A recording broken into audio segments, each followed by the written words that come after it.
Welcome back to another episode of Movies That Should Have Been TV Series, where I dig up Hollywood's missed opportunities and remind everyone that instead of milking the same tired franchises, they could have actually expanded on something worthwhile. If you missed the first episode, I talked about Screamers, a sci-fi horror film that could have been a tense, paranoia-fueled series if anyone in Hollywood had a brain. But today, we're going in a different direction. Comedy, satire, and spacefaring adventure. When I look at Hollywood and their constant need to reboot everything that worked, it's honestly hard not to roll my eyes. They take beloved classics and turn them into trash, unfit for the general audience, or worse, something that makes you feel ashamed to have enjoyed the original. It's like they're so afraid of failing that they'd rather ruin something great than take a chance on something that actually deserves it. The real problem? They keep dipping into the same well, rebooting and remaking the films we already loved instead of looking at the clunkers, the films that flopped at the box office, the ones that didn't quite get their due, or those that were one and done when they had so much potential to go further. Hollywood should be giving those films a chance at redemption, not turning everything that already worked into more marketing fluff. And this is where Galaxy Quest comes in. It's not just another movie to reboot, it's the type of film that should have been a series from the start. Think Buck Rogers, a film pilot that had everything it needed to evolve into an episodic space adventure with endless potential. Welcome to the Snake Pit, where we thrive on untapped potential and lost opportunities.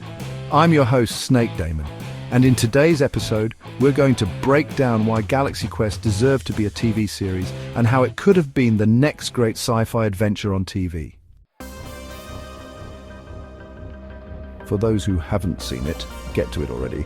Galaxy Quest is a brilliant sci-fi comedy that follows the washed-up cast of a long-cancelled sci-fi show, basically Star Trek, who get mistaken for real heroes by a group of alien believers. These aliens, the Thermians, have no concept of fiction and think the show's old episodes are historical documents.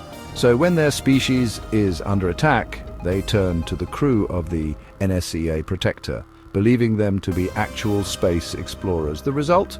A hilarious yet heartfelt adventure where these washed-up actors rise to the occasion and actually become the heroes they once pretended to be. But here's the thing, this story could have kept going. A Galaxy Quest series could have followed the newly revitalized crew adapting to their new reality. They spent years as washed-up actors, but now they're the real deal. How do they handle that shift? It could have explored more of the Thermians and their society. What happens when a species that believed in a fake TV show starts developing its own identity? It could have introduced new alien species. What if other civilizations also mistook Earth's TV signals for real history? Imagine an alien race that thinks Doctor Who is real, or one that fears Earth because they saw War of the Worlds and assumed we had heat rays. It could have dived deeper into interstellar politics. Now that the Protector crew is actually involved in galactic affairs, how do they navigate space diplomacy, conflicts, and power struggles? It could have built up new threats. The villain in the movie, Saris, was just one warlord. What if his people wanted revenge? What if the Thermians accidentally inspired a new galactic power? It's a goldmine of storytelling potential. The original movie barely scratched the surface of what could have been done.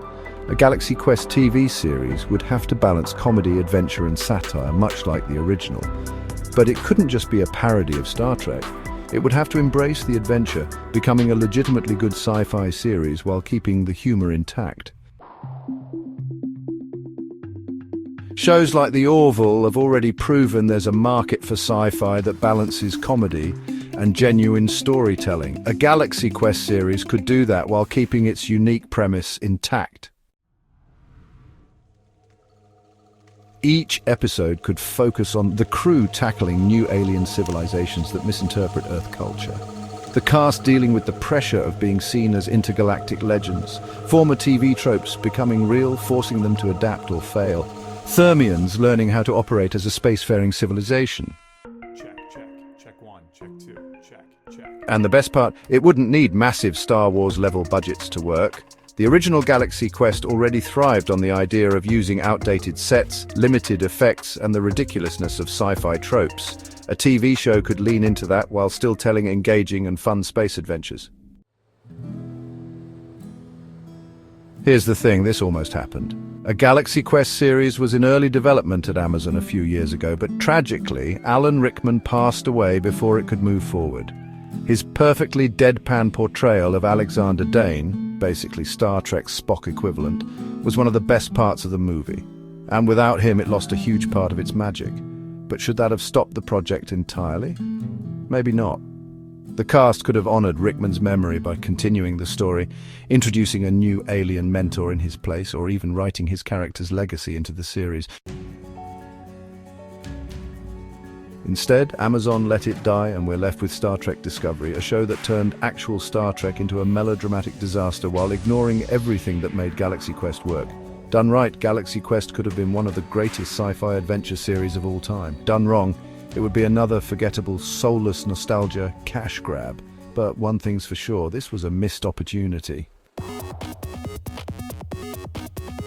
And this is just the second entry in this series. There are plenty more films that would have made legendary TV series, and I'll be covering them all, maybe even throwing in a few that don't exist yet, but should.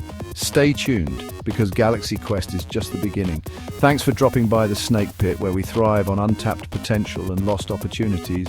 Don't forget to subscribe and hit that bell, like the video and leave your opinions in the comment, where naturally, I won't read them. Until next time, stay venomous.